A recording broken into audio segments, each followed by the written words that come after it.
अगर कोई शख्स कुरान पाक की तौहीन करता है या कुरान पाक के औराक को जला देता है तो उस शख्स के खिलाफ ताज़ीरात पाकिस्तान के सेक्शन 295 के तहत उसके खिलाफ कार्रवाई हो सकती है, जिसके तहत उसको उम्र कैद तक की सजा हो सकती है।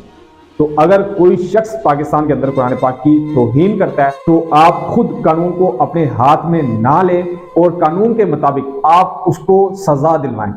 हज़रत उमर फारूक रज़ियल्लाहु ताला अन्हु और हज़रत अली रज़ियल्लाहु ताला अन्हु के दौर में भी जो लोगों को सजाएं सुनाई जाती थी, जो अदलो इंसाफ का जो सिलसिला था वो दलाइल के ऊपर और सबूतों के ऊपर था। अगर आप भी किसी को देखते हैं कि वो कुरान पाक की कोई तौहीन कर रहा है तो उस शख्स के खिलाफ आपके पास सबूत भी होना चाहिए कि आप सबूत के साथ उसको कानूनी तरीके से आप उसको सजा दिलवाएं।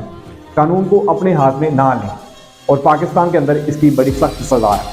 उस शख्स को जो कुरान पाक की बेहुरमती करता है उसको उम्र कैद की सजा हो सकती है।